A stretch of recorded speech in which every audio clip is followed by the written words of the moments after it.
Hi friends, मैं Yognath sir. आप सभी का सर्वप्रथम मैं यूट्यूब चैनल अरुण एकेडमी हार्दिक स्वागत करता हूँ। दोस्तों, आज एक बहुत ही महत्वपूर्ण टॉपिक पर हम चर्चा करने वाले हैं।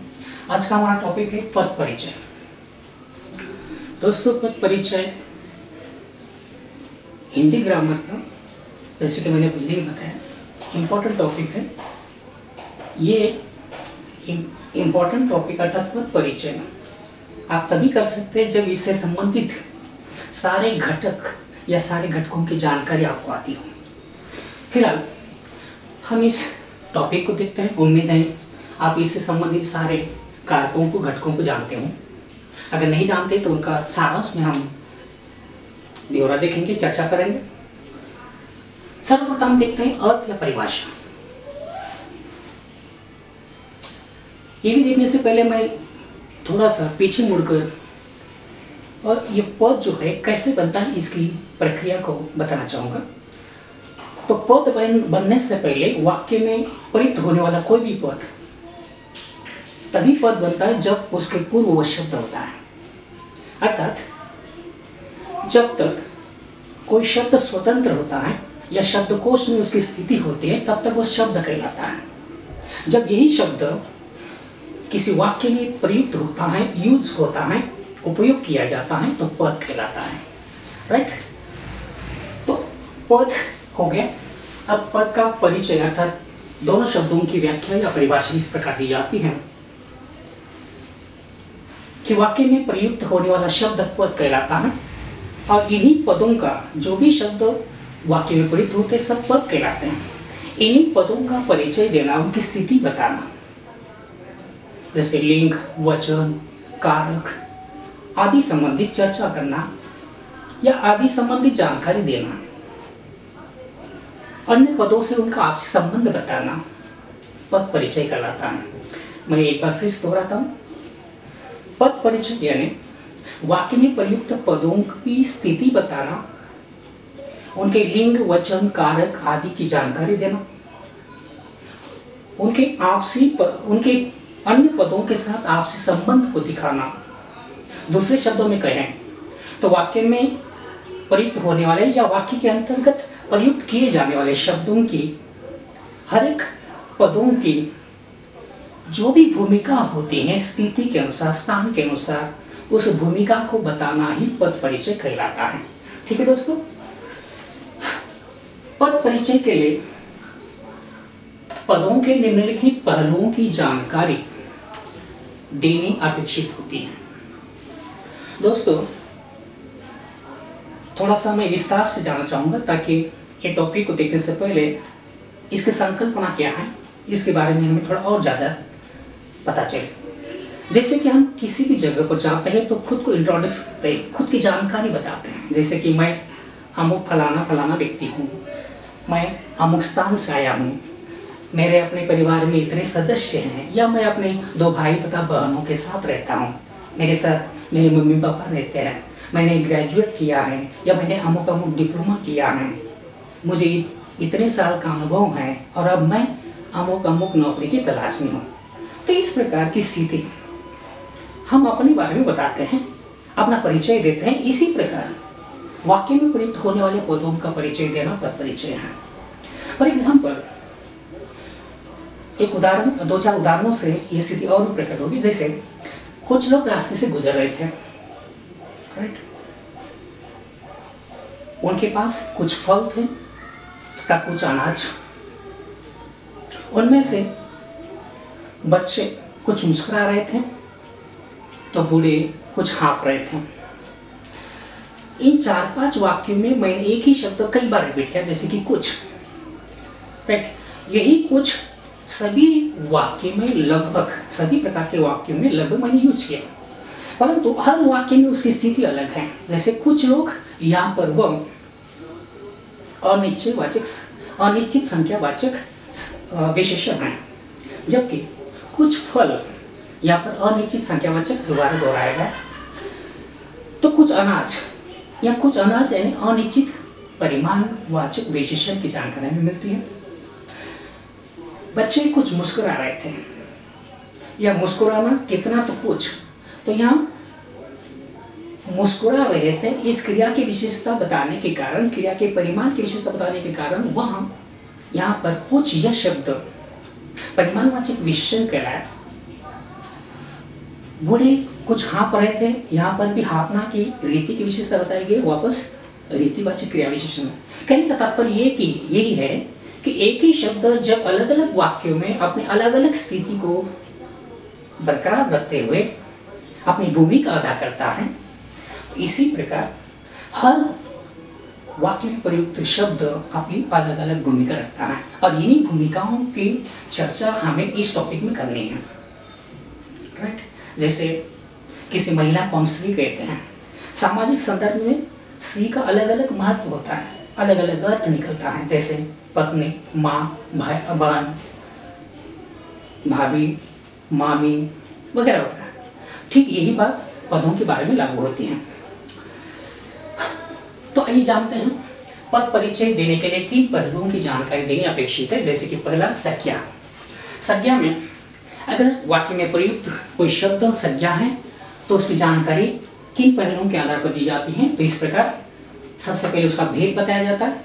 जैसे कि आप जानते हैं संज्ञा के कितने भेद हैं, उनमें से कोई है तो भेद का नाम लिखना, देन लिंग, वचन, कारक, क्रिया के साथ उसका संबंध अगर है तो। सर्वनाम अगर है वाक्य में प्रयुक्त पद तो उसका भी भेद बताना जरूरी है। अगर वो पुरुषवाचक है तो तीनों पुरुषों में से वो कौन सा है, देन लिंग, वचन, कारक, क्रिया के साथ उसका संबंध। विशेषण अगर है तो उसका भी भेद बताना जरूरी है, देन लिंग, वचन भी बताना जरूरी है। विशेषण और किस विशेष्य की विशेषता बता रहा है, देन अवस्था, वो मूलावस्था है, उत्तरावस्था है या उत्तम अवस्था, वो भी बताना है। अगर उसके साथ प्रविशेषण है तो उस प्रविशेषण का भी उल्लेख करना जरूरी है। ठीक है। इसके बाद आता है क्रिया। क्रिया अगर वाक्य में प्रयुक्त शब्द हैं, पद हैं, तो उसकी जानकारी इस प्रकार दी जाती है। भेद सर्वप्रथम कर्म के आधार पर, अकर्मक, सकर्मक। इसके अलावा भी आप दे सकते हैं, जैसे सामान्य, सहायक, संयुक्त, विकर्मक, पूर्वकालिक, अनुकरणात्मक वगैरह वगैरह। वचन, लिंग, वचन, पुरुष, क्रिया की इन पहलुओं की भी जानकारी देना जरूरी है। इसके बाद धातु, वो जो क्रिया है किस धातु से बनी है। देन काल, उस क्रिया का काल क्या है, वाच्य क्या है, प्रयोग क्या है, और कर्ता तथा कर्म के साथ उसका संकेत क्या है, वो भी बताना है। उसके बाद क्रिया विशेषण, यानी ये चार हो गई विकारी शब्द, देन ये चार अविकारी, अव्यय। अगर अव्यय में क्रिया विशेषण है तो उसका भेद बताना है। जिस क्रिया की विशेषता वो बता रहा है तो विशेषता भी बताना आवश्यक है, उसके बारे में आपको निर्देश देना पड़ेगा। इसके बाद अगर समुच्चय बोधक है तो समुच्चय बोधक का भेद भी बताना जरूरी है। उसके बाद जो संयुक्त शब्द का प्रयोग हुआ है वो संयुक्त शब्द कौन सा है वो भी बताओ। देन वाक्यांश, वाक्यांशों तथा वाक्यों का उल्लेख करना, जिन वाक्यांशों या वाक्यों को जोड़ रहा है, कंजक्ट कर रहा है, उनका भी निर्देश करना आवश्यक है। देन संबंध बोधक, संबंध बोधक में भी वो कौन सा भेद है, संबंध बोधक के भी भेद है, तो उनमें से कौन सा भेद है। देन पदों, पदबंधों, वाक्यांशों से उसका क्या संबंध है, उस संबंध का निर्देश करना भी आवश्यक है। इसके बाद बारी आती है विस्मय आदि बोधक की। अगर वाक्य में प्रयुक्त शब्द विस्मय आदि बोधक है तो उसका भेद का नाम या भेद के नाम का उल्लेख करना आवश्यक है। तो इस प्रकार दोस्तों ये बात तो क्लियर है कि इस टॉपिक को देखने के लिए हमें विकारी शब्द तथा अविकारी शब्द इनकी जानकारी होना बहुत जरूरी है। मैंने लगभग इन सभी टॉपिकों की वीडियो बनाई है, अगर आपने देखी हैं तो अच्छी बात है, नहीं देखी हैं तो डिस्क्रिप्शन में इनका सभी का लिंक मैं दे रहा हूं, आप प्लीज क्लिक करके देख सकते हैं। इनके अलावा कुछ और भी चीजें हैं, जैसे कारक, राइट। कारकों में वह कौन से कारक का है, कारकों में वो कौन सा कारक है, यानी कारकों के जैसे 8 भेद होते हैं, कर्ता कारक, कर्म कारक, करण कारक, अधिकरण कारक। इनमें से जो भी कारक है उसका उल्लेख करना पड़ेगा। वाच्य में भी जो 3 प्रकार होते हैं उन तीनों में से कौन सा है। देन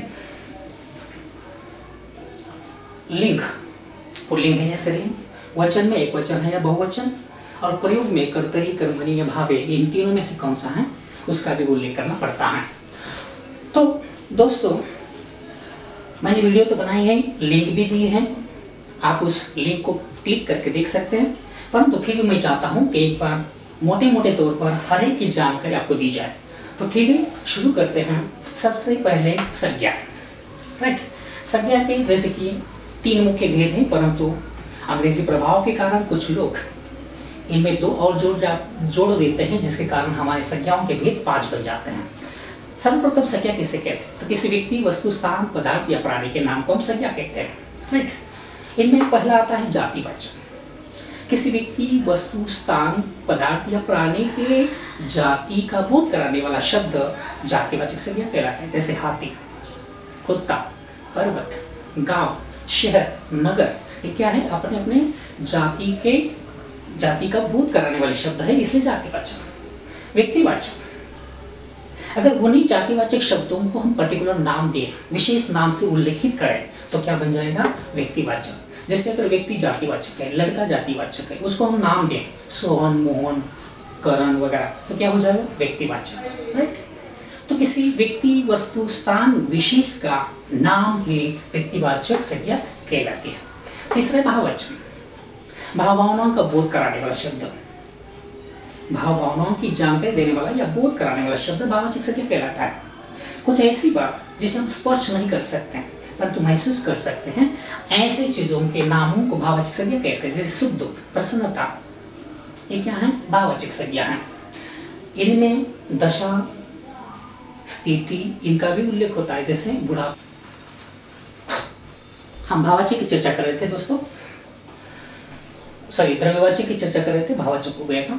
तो द्रव्यवाचक यानी तरल पदार्थ, उन्हीं के साथ एक और शब्द जुड़ जाता है पदार्थवाचक। द्रव्यवाचक या पदार्थवाचक, इस प्रकार का पूरा नाम है। जगह कम होने की वजह से मैंने सिर्फ द्रव्यवाचक लिखा है। तो तरल पदार्थ यानी द्रव्यवाचक, ठोस चीज यानी पदार्थवाचक, सोना चांदी किसी धातु का नाम, या फिर तरल पदार्थ दूध, लस्सी वगैरह, तेल, द्रव्यवाचक। ठोस चीज लकड़ी, पेंच, पंखा, पेन, बोर्ड, ये सब क्या है? पदार्थवाचक। ठीक। समूहवाचक, अगला 5वां है।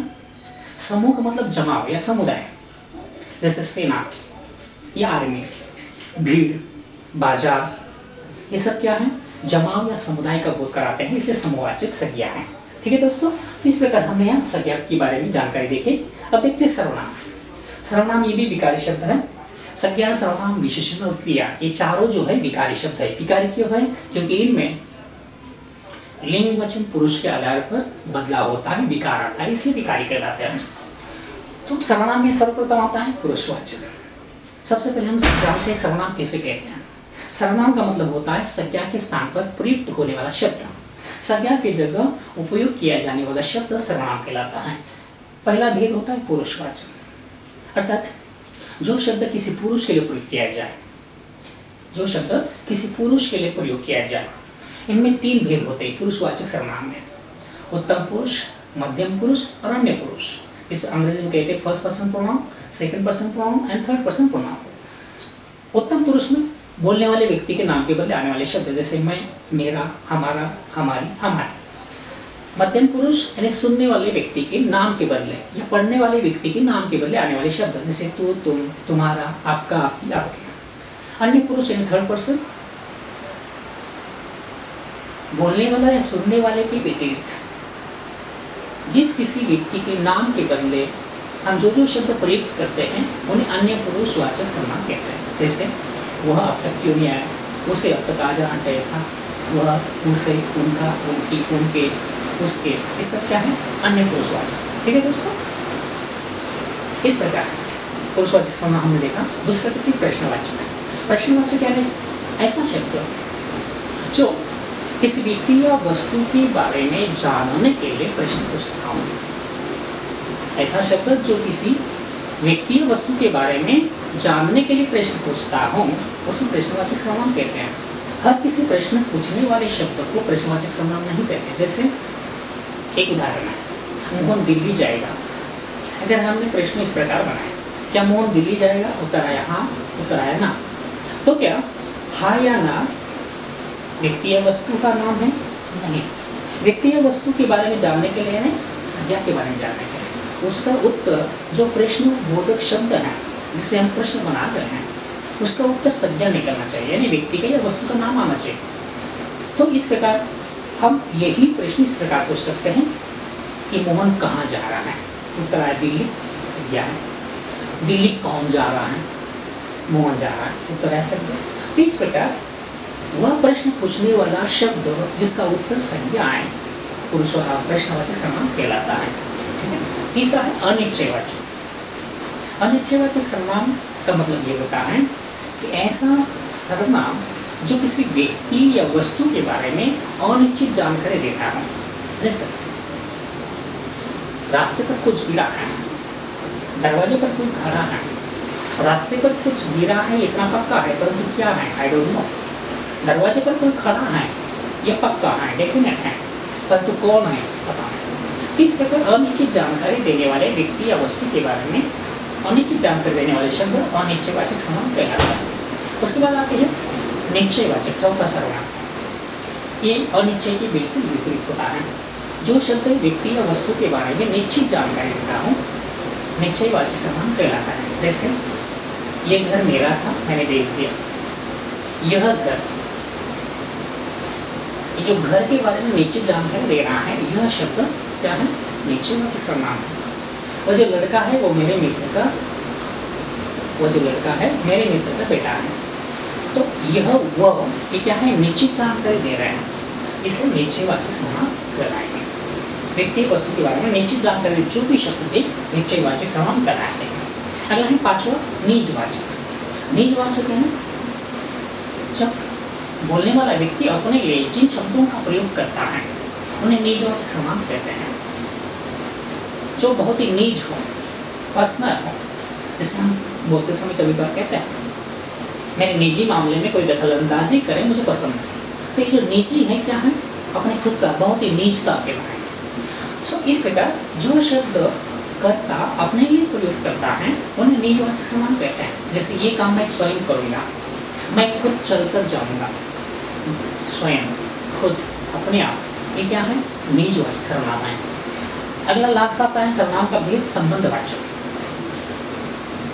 दो सर्वनामों के बीच संबंध जोड़ने वाले जो भी शब्द होते हैं वाक्य में प्रयुक्त होने वाले दो सर्वनामों में संबंध जोड़ने वाले शब्द संबंधवाचक सर्वनाम कहलाते हैं। जैसे जिसकी लाठी उसकी भैंस, जो बोया वैसा पाया, जिसकी उसकी जैसा वैसा, ये क्या है? संबंधवाचक सर्वनाम जो आपसी दो सर्वनामों को जोड़ने का काम करते हैं। ठीक है दोस्तों, तो इस प्रकार हमने सर्वनाम को देखा। तीसरी बात आते हैं विशेषण पे। विशेषण सर्वप्रथम हम जानते हैं विशेषण किसे कहते हैं। तो विशेषण का मतलब होता है एडजेक्टिव। जो शब्द संज्ञा या सर्वनाम की विशेषता बताता हो उसे विशेषण कहते हैं। इनमें भी करीबन 6 भेद माने जाते हैं। मुख्य तौर पर 4 होते हैं, 2 इसलिए बढ़ जाते हैं क्योंकि उसके अंदर 2 को भेद है। तो विशेषण हमने जाना, विशेषण में संज्ञा सर्वनाम की विशेषता बताने वाला शब्द विशेषण। इसके साथ दूसरी एक और कंसेप्ट है विशेष्य। विशेषण विशेषता बताने वाला शब्द। विशेष्य का मतलब जिसकी विशेषता बताई जा रही हो। जैसे किला पुराना है, किला पुराना है, पुराना विशेषण।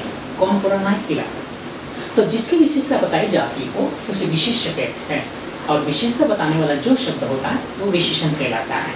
राइट। तीसरी और कंसेप्ट है वह है प्रविशेषण। प्रविशेषण यानी विशेषण की भी विशेषता जो शब्द बताता हो पूरा विशेषण कहलाता है। जैसे मैंने अभी जो उदाहरण कहा उसी को एक शब्द और जोड़ देता हूँ। जैसे किला बहुत पुराना था, या फिर चाय बहुत गर्म थी।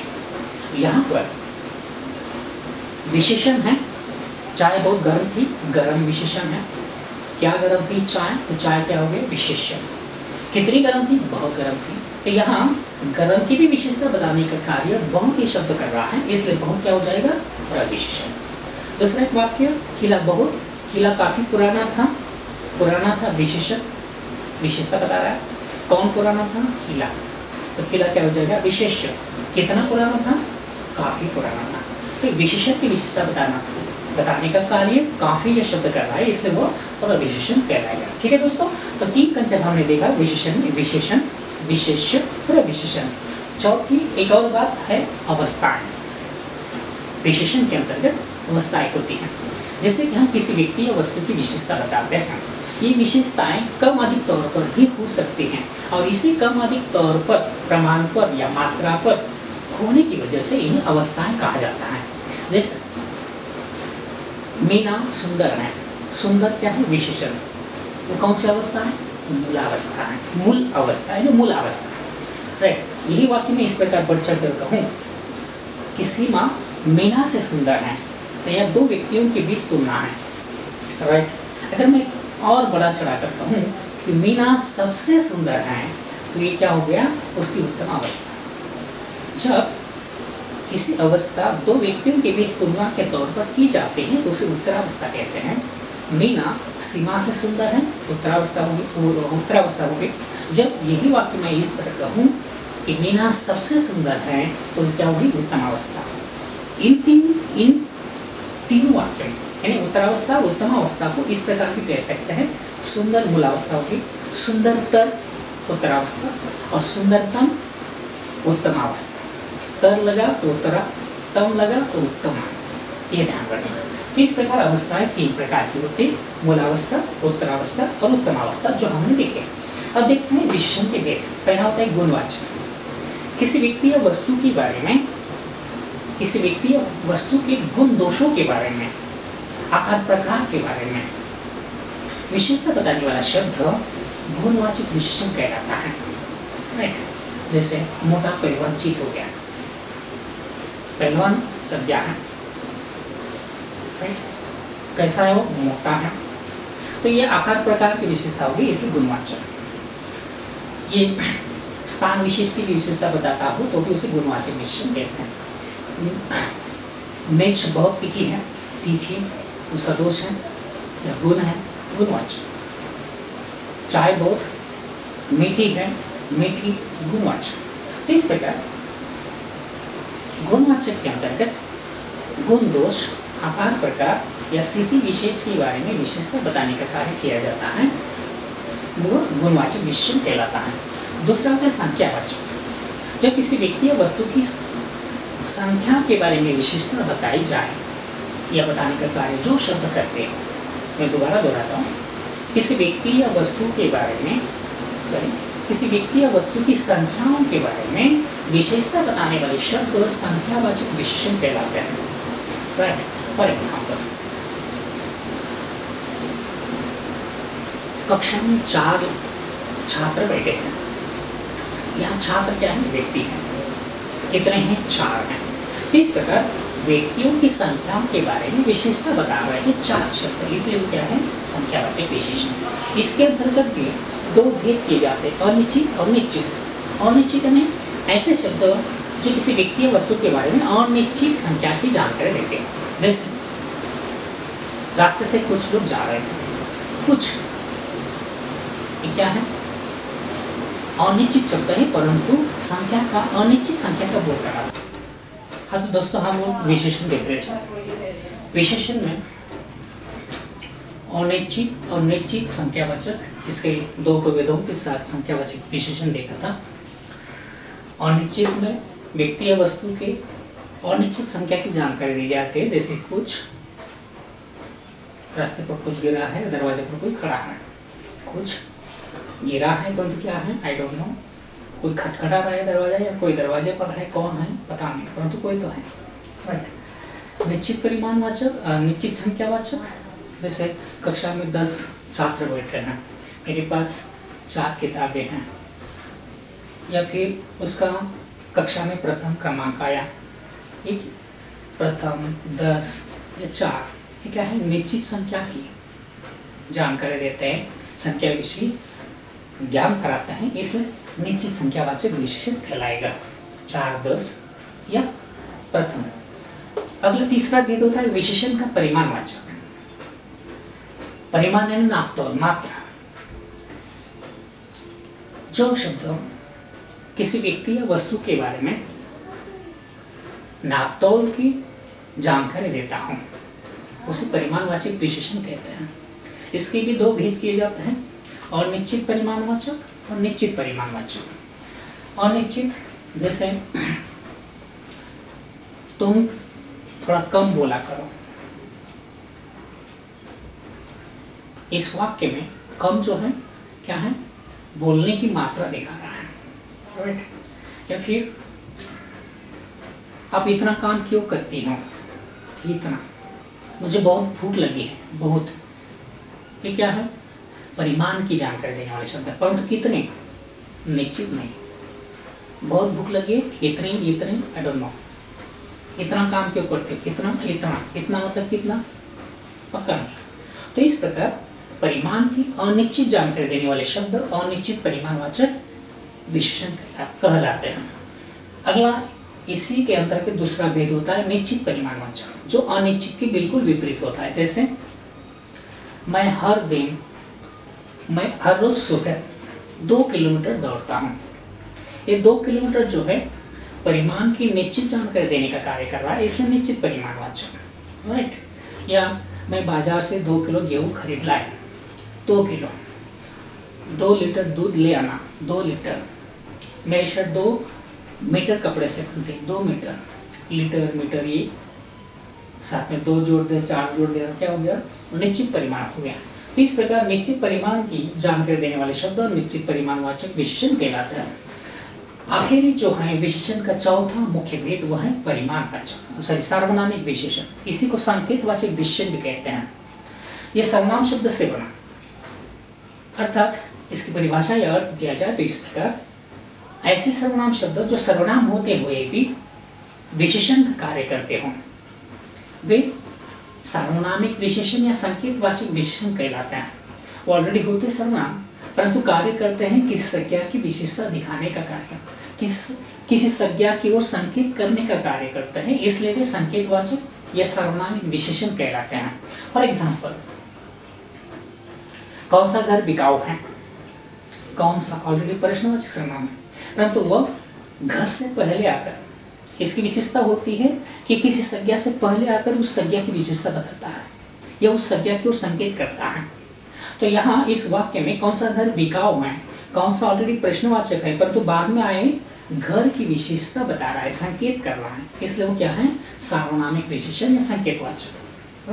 दूसरा एक उदाहरण, ये लड़का बहुत चतुर है, यह निश्चयवाचक सर्वनाम है ऑलरेडी, परंतु यहाँ पर लड़का इस संज्ञा से पहले आकर लड़का की ओर संकेत कर रहा है, उसकी विशेषता बता रहा है, इसलिए वो क्या है, यह निश्चयवाचक सर्वनाम होकर भी यहाँ पर विशेषता लड़के की बताने के कारण सार्वनामिक या संकेतवाचक विशेषण कहलाएगा। ठीक है दोस्तों, इस प्रकार हमने गुणवाचक विशेषण और उसके साथ में जो विशेष्य, प्रविशेषण, उसकी अवस्थाएं तथा भेद, इनकी जानकारी पाई। अब चौथा विकारी शब्द होता है क्रिया। क्रिया अर्थात वर्ब, क्रिया किसे कहते हैं, तो जो शब्द किसी कार्य के होने या किए जाने के बारे में बताता हो, क्रिया कहलाता है। इसके भी करीबन 1 2 3 4 5 6 7 8 9 भेद हैं। इनमें से मुख्य तौर पर 2 भेदों पर आप ज्यादा फोकस कीजिए, कर्म के आधार पर, सकर्मक, अकर्मक और द्विकर्मक, तीसरा भी मान लिया जाता। तो ये ज़्यादा इम्पोर्टेंट है, इस पर ज़्यादा फोकस कीजिए। ये बाकी बताए नहीं भेद, बताए भेद तो भी चलता है, परंतु ये दोनों बताना जरूरी है क्योंकि वही इम्पोर्टेंट है। तो कर्म के आधार पर भेद पहला देखते हैं, अकर्मक।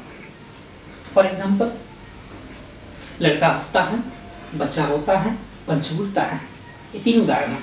बच्चा हंसता है, लड़का रोता है, पंछी हंसता है, तीनों वाक्यों में कर्ता है, क्रिया है।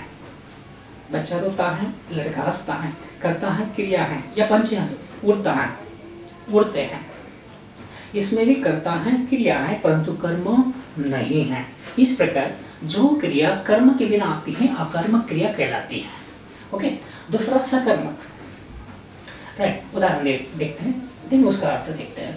फॉर एग्जाम्पल, मैंने पत्र लिखा, राम ने किताब पढ़ी, सोहम क्रिकेट खेलता है, 3 उदाहरण हैं। मैंने किताब पढ़ी या सोहम मैंने पत्र लिखा, सोहम किताब पढ़ता है, मोहन क्रिकेट खेलता है। इन तीनों उदाहरणों में मैंने क्या लिखा, पत्र, सोहम क्या करता है, किताब पढ़ता है, मोहन क्या करता है, क्रिकेट खेलता है। तो क्रिया का प्रभाव कर्ता पर नहीं बल्कि कर्म पर पड़ रहा है, राइट। कर्म है या नहीं ये जानने के लिए भी एक ट्रिक है, क्या से अपने आप को सवाल कीजिए, मैंने पत्र लिखा, लिखा तो क्या लिखा, उत्तर आया पत्र। अगर उत्तर आता है तो समझने का वाक्य में कर्म है या क्रिया कर्म के साथ है। सोहन किताब पढ़ता है, पढ़ता है तो क्या पढ़ता है, किताब। मोहन क्रिकेट खेलता है, खेलता है तो क्या खेलता है, क्रिकेट। तो इस प्रकार कर्म है या नहीं ये जानने की ये ट्रिक है। इसके आधार पर आप पहचान सकते हैं कि क्रिया सकर्मक है या कर्मक है। अगर उत्तर आता है तो सकर्मक, नहीं आता है तो अकर्मक है। ठीक है। तीसरा भेद है तो जान लेते थोड़ा थोड़ा। सहायक क्रिया, ऐसी क्रिया जो वाक्य में आई मुख्य क्रिया की सहायता करती हो। वाक्य का अर्थ पूरा करने के लिए वाक्य की मुख्य क्रिया की सहायता करने वाली क्रिया सहायक क्रिया कहलाती है। जैसे मोहन ने किताब पढ़ ली, या मुख्य क्रिया है पढ़ना, उसका साथ देने के लिए, सहायता करने के लिए दूसरी क्रिया या क्रियावाचक शब्द है ली। पढ़ ली, पढ़ना मुख्य क्रिया, ली उसकी सहायता करती, इसलिए सहायक क्रिया। सहायक क्रिया का दो प्रकार का कार्य होता है, एक तो वाक्य के अर्थ पूर्ण करने में मदद करना और दूसरा क्रिया का काल बताना। ठीक है। तो ये उसका महत्व है, सहायक क्रिया मुख्य क्रिया की सहायता करना। तीसरा चौथा क्रिया का भेद है सामान्य। सामान्य क्रिया उसे कहते हैं जब किसी वाक्य में एक ही क्रिया हो, उसे सामान्य क्रिया कहते हैं। जैसे मोहन आया, सोहन गया, दो वाक्य बताया मैंने, सोहन आया, मोहन गया। तो इन दोनों वाक्यों में एक ही की क्रिया है।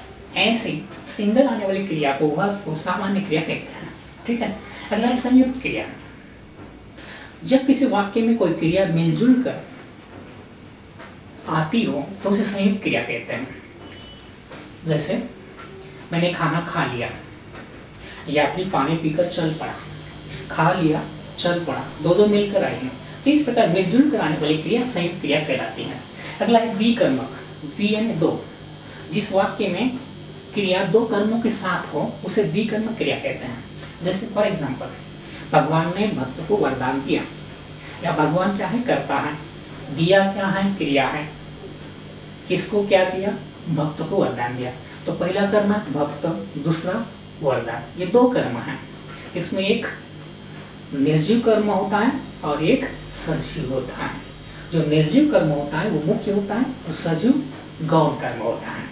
ठीक है। इस प्रकार दो कर्मों के साथ आने वाली क्रिया द्विकर्मक क्रिया कहलाती है। अगले हैं अनुकरणात्मक, ऐसी क्रिया जो किसी